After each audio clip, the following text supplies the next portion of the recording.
수월음관 스님은 현대한국 불교사에 찬란한 흔적을 남긴 경허 스님의 제자로 평생을 고통받는 중생 곁에 머물며 아픔을 나눈 선사였습니다. 일제치하에 조선 유민들을 따라 중국으로 건너간 스님은 밤에는 집신을 삼고 낮에는 소를 치며 헐벗고 굶주린 사람들에게 집신과 주먹밥을 공양하는 등 무주상자비를 온몸으로 실천했습니다. 한없이 맑은 스님의 삶은 텅 빈 허공처럼 자취 또한 남기지 않았습니다. 그래서일까요? 스님의 삶은 별다른 기록이 남아있지 않습니다. 친분이 있는 스님이나 스님으로부터 도움을 받은 사람들의 입을 통해 전해질 뿐입니다. 수월 스님은 1855년 충남 홍성에서 태어나 어린 나이에 부모님을 여의고 머슴살이를 살았습니다. 29살 되던 해 스님은 우연히 만난 한 탁발승과의 인연으로 입산을 결심했고 그해 곧바로 경허 스님의 친형인 전장암주지 태허 스님을 은사로 출가했습니다. 하지만 글을 배우지 못했던 스님에게 경전 공부는 쉽지 않았습니다. 이에 태허 스님은 공부 대신 뗄나무를 해오는 부목이나 밥을 짓는 공양주와 같은 소임을 맡겼습니다. 스님은 그저 묵묵히 일했습니다. 그러던 중 법당에서 흘러나오는 천수경을 듣고 이를 단박에 외워 나무를 하러 가거나 밥을 짓거나 아침부터 저녁까지 항상 천수경을 외웠습니다. 그 후 천수경, 그 중에서도 신묘장구 대다란이를 일심으로 독송하던 스님은 마침내 거대한 빛을 뿜어내며 대비심 다란이로 통달한 성자가 되기에 이르렀습니다. 이경어무 수월 스님은 한 번 보거나 들은 것은 잊어버리지 않았고 잠이 없어졌으며 아픈 사람의 병을 단번에 고칠 수 있는 특별한 힘을 얻었습니다. 스님은 깨달음을 얻은 뒤에도 수행의 고삐를 늦추지 않았습니다. 월정사 상원암을 비롯해 묘양산 비로암, 금강산 유점사 등지를 돌며 끊임없이 정진했지요. 박해받는 조선 유민들을 따라 중국으로 건너간 스님은 간도의 한 암자에서 밤에는 집신을 삼고 낮에는 소를 치는 소먹이꾼으로 일했습니다. 스님은 일해서 마련한 돈으로 주먹밥을 지어 굶주린 조선인들에게 나눠주는가 하면 병든 환자를 정성껏 치료해 주었습니다. 중생의 고통을 덜어주는 자비보살의 삶을 평생 실천한 수월 스님은 1928년 7월 16일 간도의 한 계곡 바위 아래서 머리에 집신을 올려놓고 알몸으로 앉은 채 입적했습니다. 세수 74세, 법납 45세였습니다.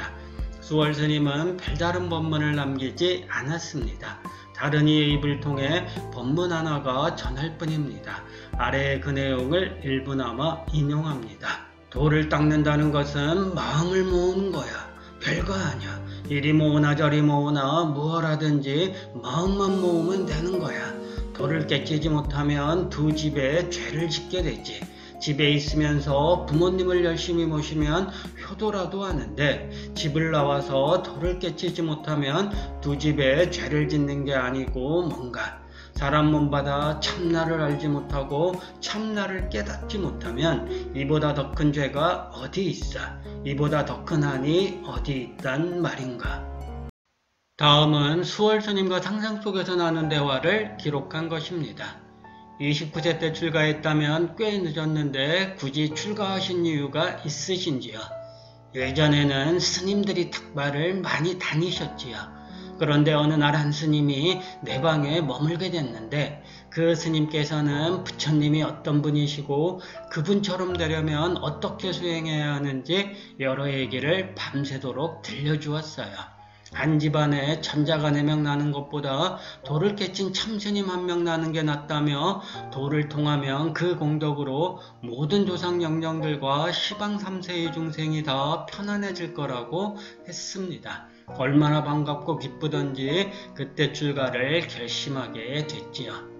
출가하신 후 스님께서는 자나깨나 앉으나서나 늘 천수경을 외웠다고 들었습니다. 천수경의 어떤 점이 그토록 좋으셨나요? 관세음 보살님은 늘 고통 없는 땅에 계시며 모든 중생들의 삶 앞에 자신의 고통 없는 세계를 활짝 열어 보이는 분입니다. 그렇기에 천수경은 끝없는 자비의 화신인 관세음 보살께 온몸을 던져 욕심, 성냄, 어리석음을 없애고 끝내 깨달음을 이루고 말리라고 다짐하는 뜨겁고 간절한 바람이 담긴 노래지요. 그러니 어찌 좋아하지 않을 수 있겠습니까? 그래도 관세음 보살님 하면 그 앞에서 자식들을 위해 기도하는 신도들이 먼저 떠오릅니다. 보살님 앞에서 기도하는 것은 초기 불교에서 찾아볼 수 없는 다분히 기복화된 불교 아닙니까? 아미타 부처님을 머리에 이고 계신 관세음 보살님은 천개의 손과 천개의 눈으로 중생을 보살피는 분입니다. 그분께 기도해야 할 것은 구보살피소서 하는 식의 바람이 아니지요. 내가 관세음 보살님의 1000번째 손과 눈이 되어 관세음 보살님의 중생구제를 돕겠다는 서원이어야 합니다.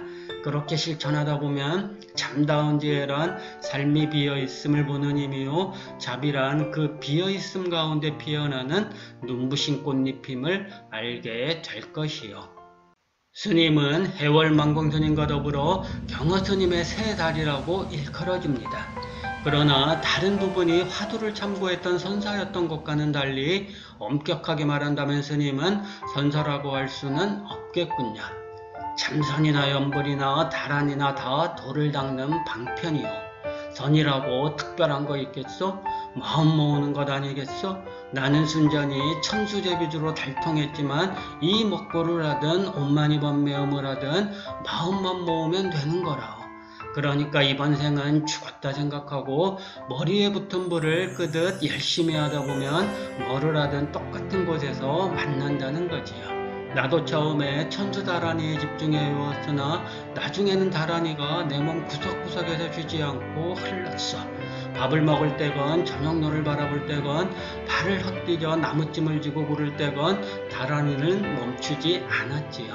거기에 더 이상 나는 없었던 겁니다. 전장암에서 용맹정진하실 때 스님께서 방광을 하셨는데 마을 사람들은 큰 산불이 난 줄 알고 달려왔다고 들었습니다.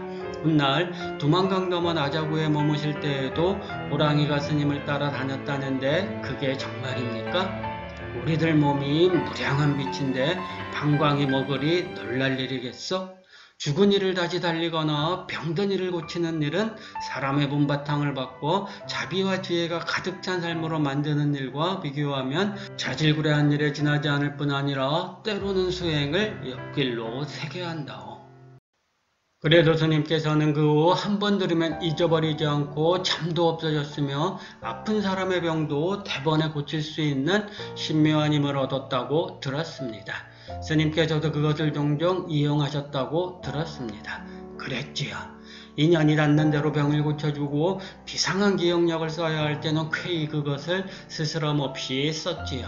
허나 거기에 매이지는 않았다오. 지혜의 눈으로 보면 초자연적인 신통력이라는 것도 지극히 정상적인 우주일에 불과하고 다른 일상사와 전혀 차이가 없는 까닭이요. 스승인 경허선사를 찾아 북녘 끝 삼수갑산까지 가셨습니다. 그리고 그곳에서 경허스님을 만났을 때 경허스님은 수월스님을 모른다고 하셨습니다. 스님께서는 왜 그곳에 갔고 경허스님께서는 왜 모른다고 했을까요?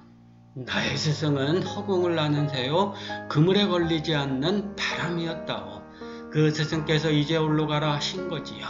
나홀로 바다가 되고 달이 되어 끝없이 출렁이고 노래해야 한다는 겁니다. 나는 수미산보다 큰 스승의 은혜 앞에 정성껏 삼은 집신한 켤레를 공양으로 하고 돌아섰습니다. 두만강을 건넌 스님께서는 집신 삼기의 명소라고 하실 만큼 많은 사람들을 위해 집신을 삼으셨고 주먹밥을 만들어 보시하셨습니다. 그것도 마을 사람 옷차림으로 갈아입고 소먹이 일꾼 노릇을 하면서 말입니다. 나는 두만강 부근에서 살림도구와 어린 것들을 지고 업은 채 무리지어 떠나는 조선 사람들을 수도 없이 만났어. 빈털터리로 흘러들어온 이들 조선 사람들에게 비록 한 끼니나마 줄임배를 채워주고 먼 길을 떠나는 그들의 외로운 등을 토닥이기 위함이었어. 신발은 삶과 땅을 이어주는 다리라 하지 않았어? 언젠가 희망을 성큼성큼 밟으며 돌아오길 발언했지요.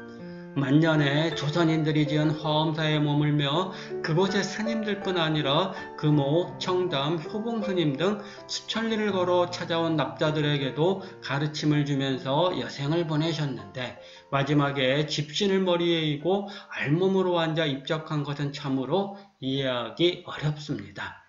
죽음은 당하는 게 아니라 이루는 거라고 하지 않소. 74년간 내가 걸었던 길과 그 길에서 찾은 지혜를 말하고 싶었다오. 너무 어렵습니다. 대중들에게 해주실 말씀은 없는지요? 관세음보살님은 완성된 삶의 다른 이름으로 나 아닌 나를 보는 밝은 지혜의 바다이며 너 아닌 너를 노래하는 따뜻한 자비의 고향이요. 내가 자비와 하나가 되는 그 순간 온 세상 온 삶들이 자비의 꽃으로 피어날 것이요.